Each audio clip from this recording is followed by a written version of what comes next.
yeah. If you fuck with winning, put your lighters to the sky. How could I make sense when I got millions on my mind? Coming with it. Hey guys, what's up? It's me, Cass from Cass's Critters here, and today we are going to be starting a new series on my channel, and it is pretty much going to be about what it's like owning different species of reptiles, and just what I've learned from owning them. Today's video is going to be all about sand boas, more specifically Kenyan sand boas, and I own 3 of them if you don't know, and yeah, let's get to the video. So like I said, the first video in this series is going to be all about Kenyan sand boas, and this is a female Kenyan sand boa. She's not full grown.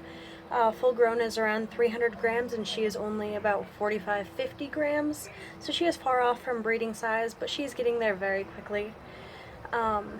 I also have 2 males. I have Jupiter, he's a year old and he is just about 20 grams. Then I have Basil, he is also about a year old. He came from a breeder and he is about 30 grams. Some of the things I've noticed while owning this species is that, one, they will not drink water on their own. That's something I noticed, that I do have to dip their heads in water to get them to drink, or give them a soak in order to get them to drink, because they do not do this on their own. I don't know why. It's very interesting. I provide water dishes in most of my enclosures, but they don't drink out of them anyway. I do have to dip their head in the water and they realize, oh, there's water, and they'll drink it. Another thing I noticed is that if you do give them things to explore, they will explore them. People tend to say that you will never see your Kenyan sand boas, but I do give, I gave Jupiter a bunch of things to explore as an experiment, and he does in fact explore them. He is often seen climbing and exploring his cork. So yeah. Another thing I notice is that these animals are very, very slow growers. Like I said, Jupiter is only a year old and he's only 20 grams. I got him when he was about 2 or 3 grams. Another thing I also noticed, again, is that they can be very much pains to get eating. I remember when I first got Jupiter, he wouldn't eat at all, like at all. It was very tough to get him to eat. There was vet visits and a lot of tweaking in the husbandry just to make sure that he eats, and I learned that they do like their mice a little warmer than you would usually thought. So yeah.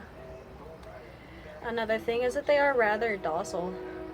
I do have Basil, who is a huge asshole. He will bite and strike and go crazy, but for the most part they are very, very friendly snakes. You can pick them up with no problem. This is Waffle, if you don't know. They have a lot of different morphs, just not as much as ball pythons, but they do have a lot like ball pythons. One of them is the stripe morph. As you see, it just puts a stripe down their body, and it's a little difficult because she is about to shed. But yeah, they have a stripe down their body, and it's just really pretty. The normals are bright orange and brown, dark brown. And another thing that I thought was cool was that they are tail sexed. So a shorter tail pretty much means female, longer tail means male.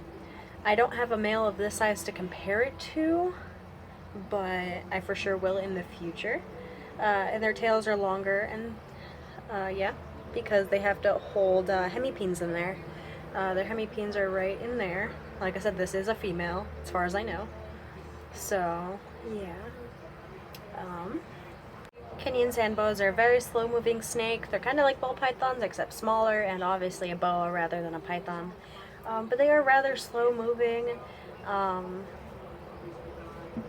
They're slow-growing, like I said. And if you don't give them places to explore, they will just sit there and lay on the heat mat or lay off the heat mat, depending on how they feel, because they do thermoregulate, obviously, because, you know, reptiles. Yeah. When you finally get your Kenyan sand boa to eat for you consistently, they are awesome eaters. They will eat pretty much every single time, and yeah, I have chips in my hair. Mostly for the most part, they are started out on pinky mice, and currently Waffle is on small hoppers, which, I mean, if you look at them live, like hoppers live, they're really small, but then if you look at them frozen, they're actually pretty big looking. But Waffle is actually on small hoppers or very large fuzzies. Basil is on small fuzzies, and Jupiter is on very small fuzzies. So they can be switched pretty quickly. Being that they are boa species, they can very easily get obese. God damn it. They can get obese very, very easily, and that is definitely something you need to watch out for, because obesity in snakes is like obesity in humans. The more fat that builds up, the more fat that will build up around their organs, and it'll put strain on the body and put strain on the organs, and that can lead to death. Just like in humans, and just like in dogs, and just like in pretty much any other animal, obesity is not good. So you really need to monitor how much they eat, when they eat, and stuff like that. And you really need to look at their body type very closely. This is Jupiter.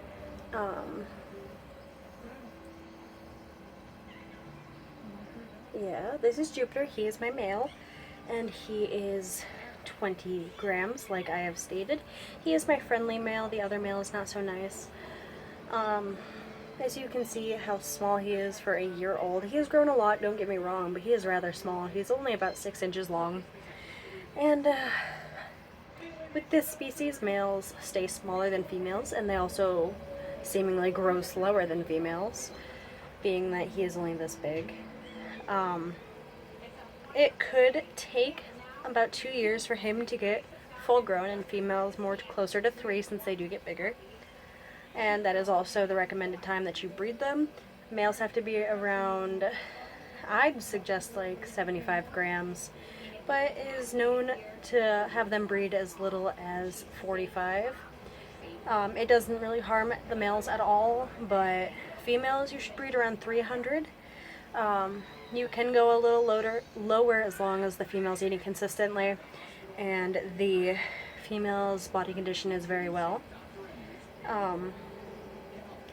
Sand boas are, or most sand boas, Kenyan sand boas specifically, are live bearers. They do give birth to live young, and they hatch, yeah. They come out very small. I will insert a picture like right here. That was Jupiter as a baby when I first got him. He was really little and really thin, and they thicken out as they get older.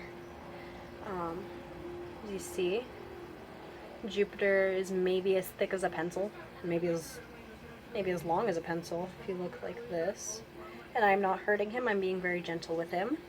But you can see that these are very slow, very docile, very calm snakes. They really don't mind much. But like I said, they do require you to kind of give them water, because mine don't drink on their own. No matter how often I refill it, they do not drink on their own. So it's something that I personally do just to ensure that they are in fact drinking. And like I said, they are also a little tough to get feeding at first if it's not already started well by the breeder. Jupiter was not started well by the breeder. He was eating a pinky mouse every 2 weeks or so and not doing that great. But when, now he's doing awesome. And he's a really sweet snake. They're not that head shy at all, as you can tell. Ooh. A lot of time he was. I hit his nose. But also, they have absolutely gorgeous little eyes. If it'll focus, that'd be awesome. Let's see. No, it's not going to focus, of course. But they are very, very pretty little snakes, and like I said, this is a normal.